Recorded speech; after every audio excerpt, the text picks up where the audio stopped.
So I agree. I echo the sentiments. NBIF is amazing, and they're driving some great things in this province, as is the Health Research Foundation, the Social Policy Network. But one mistake they made was they tried to ask an academic to tell you what they're doing in 12 minutes. That is a challenge that I think if we open the jar, it'll never get shut. So instead, I thought I'd take you through a little bit of a journey of what's going on in at least my world in the province, because I'm really excited about what's happening in the province right now. So I echo these sentiments. So I want to ask you a question, though. I can kind of see people. How many people have a car? All right. How many people take care of that car? Do we maintain it the way that we're supposed to? Take it in for regular checkups? Yeah, pretty much, right? All right. Now, pretend you were a car. Do you treat yourself as well as you treat that car? Do you take it in for regular checkups? Do you do assessments? Do you make sure you're good on a day-to-day basis? I want you to think about that a little bit. We're going to really hammer home that analogy here for a couple minutes. So, I don't know about you. It's been a year or two since I was here on this stage. Some mornings I wake up feeling a little bit like this, right? Maybe it's a Monday. For some people, maybe it's a little more often.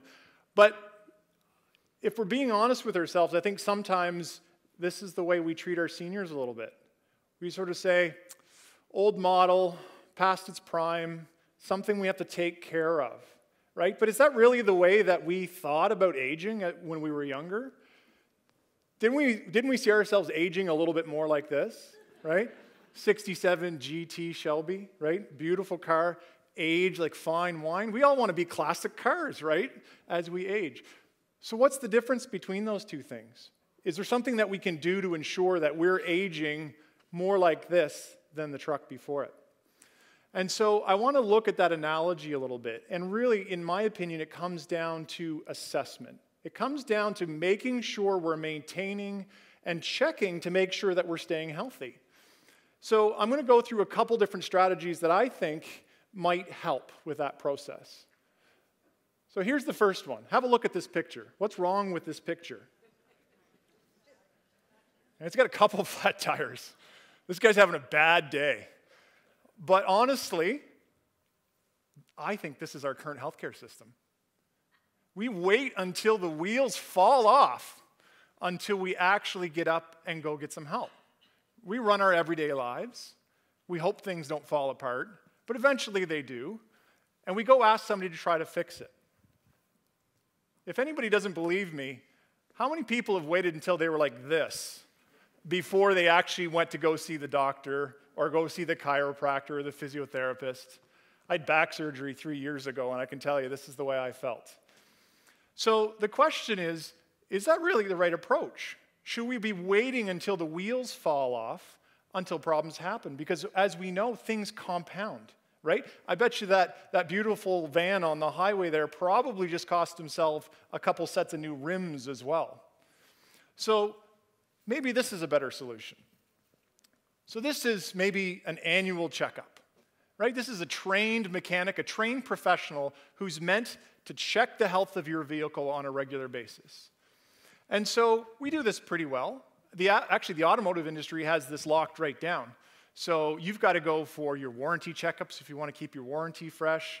You've got to have your inspection sticker every year. You have to have your annual registration for your vehicle. But again, we don't really do that from a healthcare system perspective. Actually, most healthcare systems in Canada have moved away from this concept of an annual checkup. And the wording has been because they were too low yield. So they're saying with an annual checkup, the healthcare system wasn't catching enough things that would cause them to intervene. Now, I might argue if the automobile industry was as stressed for resources as our healthcare system and had to foot the bill every time you had an annual checkup, they might try to push away from annual checkups as well. So the challenge with this is it's not really preventive. An annual checkup lacks context. We haven't seen you for a full year. We don't know how things are. You've got 5 minutes to go in and explain how things are. So it's really not moving us in a direction. It's too infrequent to really get a good picture of your health. So here's the third case. How many people just got struck with fear of the notion of their dashboard looking like this? So that looks scary when you get in your car and that turns on. But what I see peace of mind. Because I know that every moment your car is running, hundreds of sensors are checking every aspect of that vehicle to make sure that it's in perfect operating health. And you don't have to worry about it. It's happening all the time. And only when something has to change, when there's a matter of intervention, does it let you know. This is the healthcare system that I want to strive for. Now, where are we on this podium in terms of where do we compare to a car? Basically, we have odometers. We have Fitbits, we have smartwatches. But how much of a diagnostic tool is the odometer on your car really? So we have to look at saying, well, how can we build in this idea of assessment and regular maintenance into ourselves to keep us aging the way we want to age? Or is that really the case? Do we really want to know that we're aging? Do we want to be reminded of that? After all, it's sort of against human psychology to put energy and invest time into things before they're really on our radar, right? We don't want to think about those things. We want to be happy, right? The problem is healthcare isn't something that we can leave off our radar. And so it needs to be there. And not only does it have to be on our individual radars, it has to be there on a population level. So we need to understand how to take our heads out of the sand, so to speak. Because I think we probably all know this adage, an ounce of prevention is worth a pound of cure, right? I think a lot of us probably know that. But the challenge is that our system is stuck. Our healthcare system is stuck. There's been a lot of recognition that says we need to move towards a more preventive type of system, but our healthcare system is so monolithic that we keep just pouring more pounds into that system, into the status quo.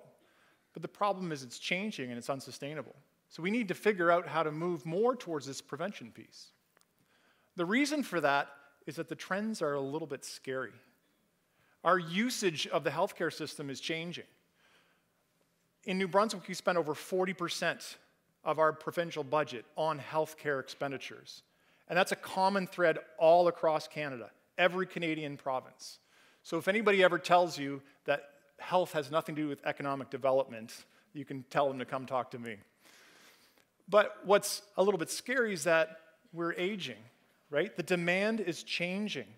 So by 2026, 2.4 million Canadians will require some sort of long-term care. Seniors over the age of 65. By 2046, that number is going to increase to 3.3 million. So the status quo just will not work. We need to change the system. Currently, over 6 million Canadians are providing some form of unpaid long-term care to loved ones or family members. So the cost of the system is huge. And what's more, the 4 top leading causes of death in Canada right now, heart disease, stroke, COPD, and some forms of cancer, have all arguably tied to preventable chronic diseases. Preventable, right? Not necessarily curable, preventable, which means if we're going to curb that onset, we need to get out ahead of it. And so we need to figure out what is the process that we're going to take to do that. Okay, here's where I have to admit to something, and it's hard for me to say, so bear with me. I am an engineer. And as an engineer, I like technology. I know not everybody does, but I love technology, and I love data. And I like taking measurements, seeing what happens, tweaking things, and improving them. It's ingrained in my system. But I also know that technology has amazing power, not only for diagnostic potential and machine learning, but also just to engage individuals, to connect with people, and to empower them in ways that they weren't empowered before. So when I talk about technology, am I talking about the next Angry Birds? No. I'm talking about technology as a tool to help people. Like the project we just finished with Inflection Point Healthcare out of St. John, thanks to funding from the NBIF, where we looked at using technology to support informal caregivers in the home, a population that we know is incredibly stressed.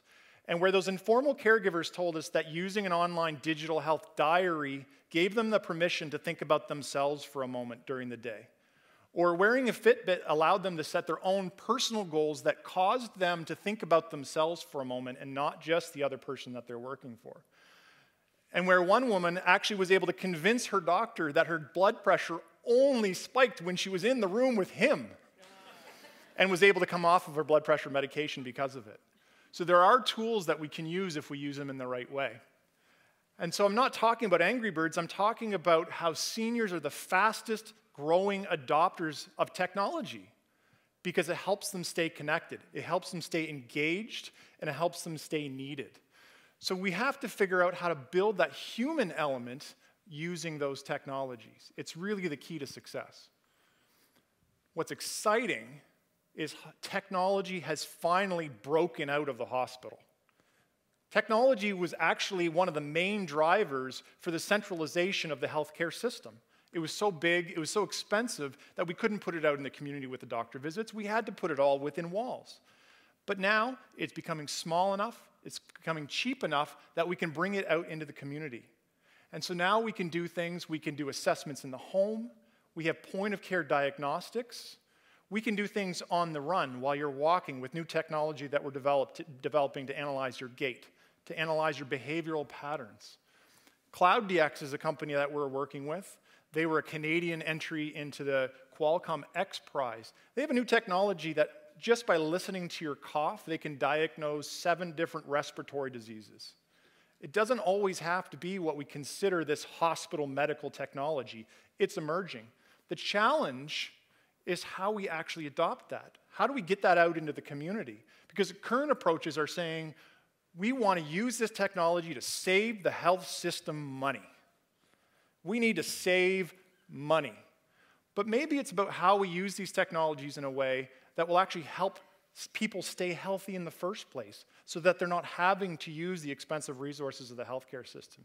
And that actually becomes a much easier proposition because it becomes about engagement. It becomes about people. So we can use this process to say, look, it's not about alienating you. It's not about taking this technology and going home and leaving us alone. It's about how do we use technology like this to get efficiencies in the system. How do we use this technology over time? We know now if we take measurements over a period of time, we can actually improve our diagnostic potential. You can only see so much with a doctor in 5 minutes being there. But if we take measurements over time, we can see small trends in your health and intervene before it becomes a problem. So this is where you all come in. And this is where it gets really exciting. I love listening to the minister speak because she's so passionate about what's going on. And this is something we should all be passionate about. We are building a living lab here in New Brunswick that is getting national attention. What the hell is a living lab? Well, a living lab is this.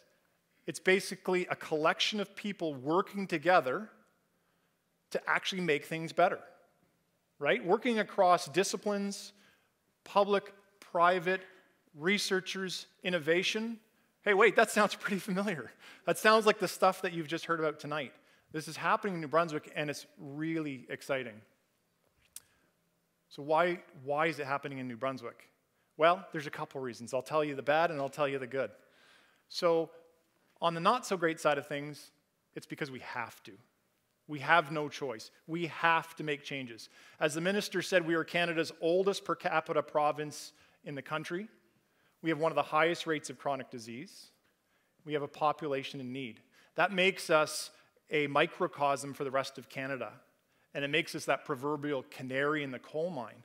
So the country is starting to look at New Brunswick and saying, hey, you've got challenges. Hey, you've got opportunities too. So why don't we use New Brunswick as a living lab to figure out how to get aging right? But it's not all negative. It's about people. And this is where I get really excited about New Brunswick. We have a history of innovation. If you ever go to the NBIF website and look at the things that we do here, we've invented so many cool things here as a province, you'd never believe it. But we're also excellent now. We have national recognition for expertise in IT, cybersecurity, health research.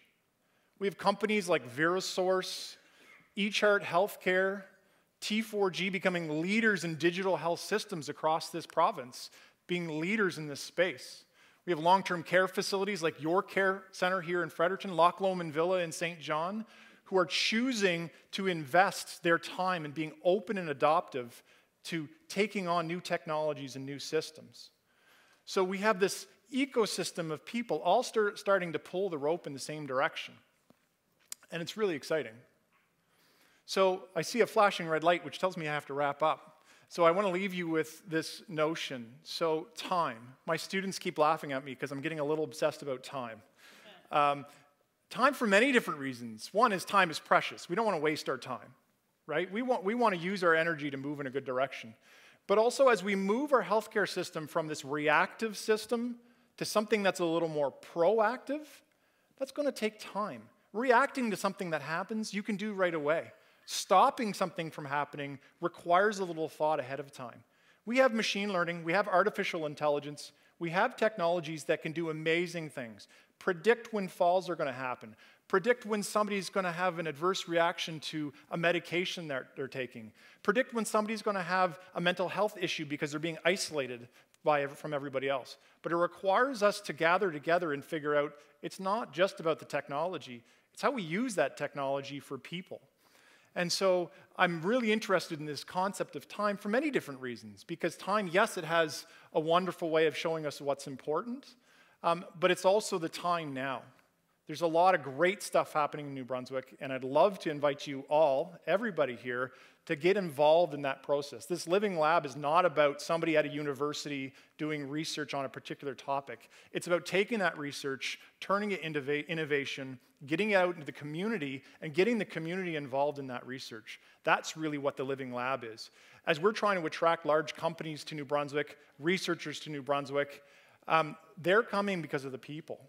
They're coming because of you and the people that are involved in these processes. It's so exciting when we have CEOs of companies or national centers of excellence like AgeWell or the Canadian Frailty Network coming here and being blown away, not only by the people, by our government being open and adaptive to being parts of these things. They leave here every time amazed by the people and the things that we have going on. So I'd like to invite you all to be part of it. Reach out to the researchers of our community. We love what we do. And we love to tell people about it. So reach out to us and become part of this Living Lab because it's a lot of fun. So thank you very much for your time.